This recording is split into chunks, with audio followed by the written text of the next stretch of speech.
Hey guys, how you doing? Ray here again. If you'd like to subscribe to my channel, it's Nitro Kyosho. Today I have, I guess, some unfortunate news for T-Rex owners. Something I'd like to discuss and maybe try to help people out a little bit, just in case they come across these issues. Two problems that I've had with the T-Rex Pro 500, guys. One, and I'll get up in a couple here and I'll show you these pieces, is the main bearing here, okay, that goes in the gear. I had this recently pull apart, and I'll show it to you when I get up.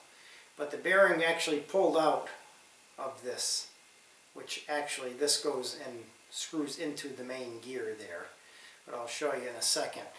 That's something to look out for. A way you can tell, guys, is the separation between the gears.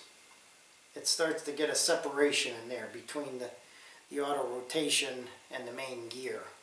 It took me a little bit to find that little issue I was having, but now that I did, I'd like to share it with you guys. Another problem that I had when this had, I haven't had it happen yet, but when it had the old head on, this one here. Alright, this is the DFC head. I haven't had this problem happen yet. But I went through, that was my third swash plate. These swash plates, if you start doing really big loops and stuff, guys, or pitch pumps, anything like that. Now I keep, anybody who knows me knows that I keep my stuff very well maintained and oiled.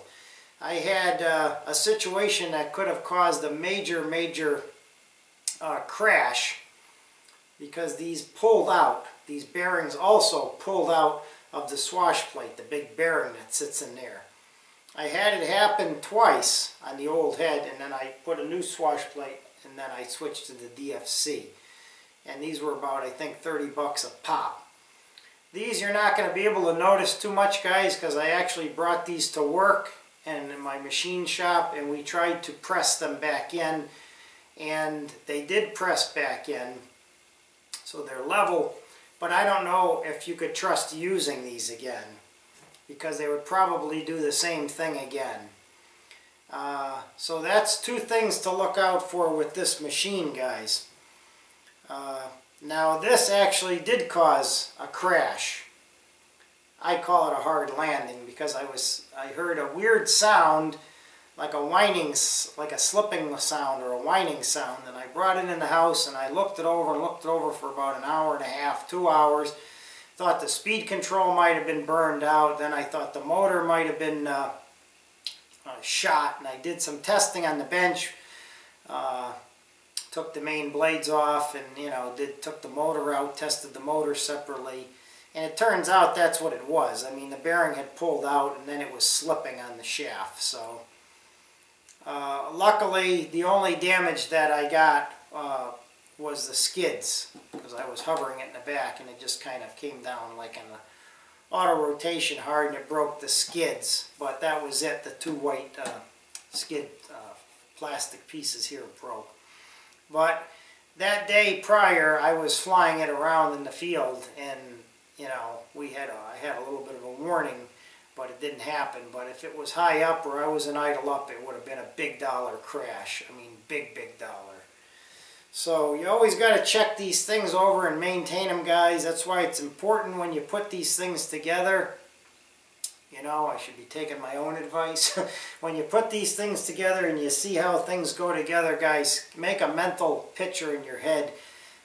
The separation wasn't that much, and it didn't really notice it until my buddy at the field was kind of saying it didn't look right, and then right after that it happened. So two things, like I said, quick video here to look out for is the swash plates, and the way you'll be able to know with those is you'll start seeing where the linkages hook on. More or less like, well, on the old head. This isn't really a good example, guys. but I'll show you. Let me get up and show you this stuff, and I'll explain you what I was just meaning, how you can determine if it's happening. Alright, oh, let me get this so I can see what I'm doing here. Now this is the bearing, and you can see that it's down too far. Now when you look inside there, guys, oh, hold on one more second, let's do this right. Alright. When you look inside of here, right in here, guys, this bearing is supposed to be up level with this. Okay? It's not. It's down about almost 1/4 of an inch to 1/8 of an inch to 1/4 of an inch. Okay? That was the problem with that guy there. And this one, like I said, you can't really see because we pressed this back in at my work. But you'll notice that you'll see this will be up off of the black. And you shouldn't be able to really catch your nail when you go around it. It should be level and smooth. And we pressed it back in. Now I don't know if these would be worth using or if somebody would want to risk using them again. So I think once they've pulled out they're no good. But we did get them to go back in. That's another thing to look out for on the 500, guys. And finally, what I was talking about,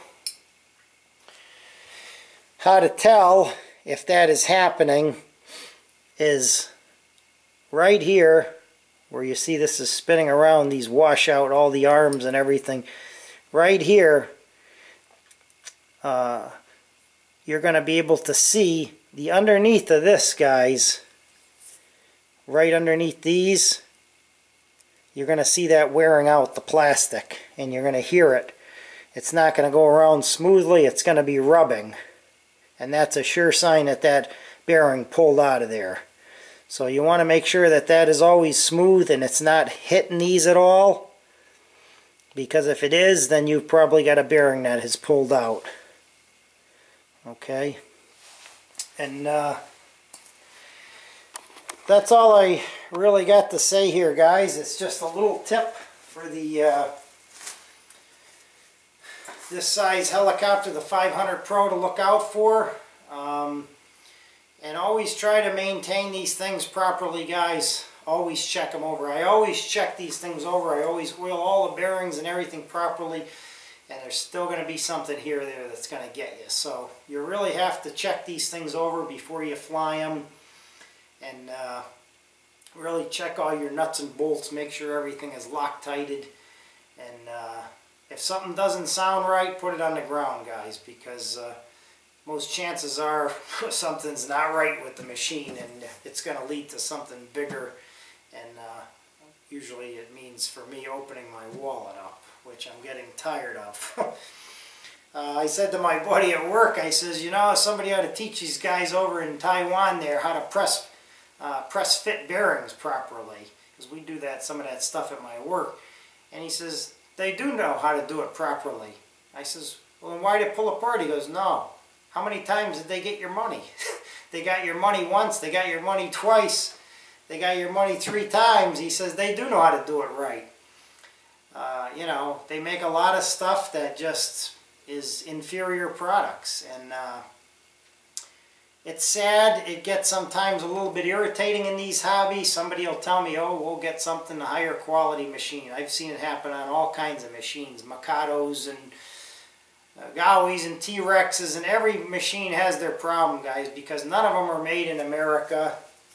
You know, none of them are made in Italy, none of them are made in Germany, none of them are made in Japan, really. Maybe some of the Kyosho ones, but you know, they're made over there in Taiwan and in China, and you know, it gets irritating dealing with these products that are just you know, servos that strip out and things that just burn out.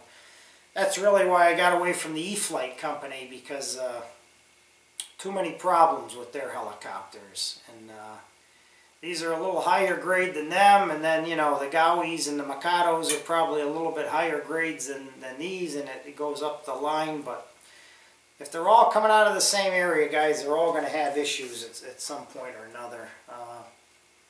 So anyways, hey, if we want to be in this hobby, I guess that's garbage we got to deal with, you know. But it sucks when you got to spend your hard-earned money and have a lot of issues and problems with these things because they're not done right at the factory. So, anyways, guys, keep an eye out for those problems. We'll talk to you soon. If you'd like to subscribe, it's Nitro Kyo Show.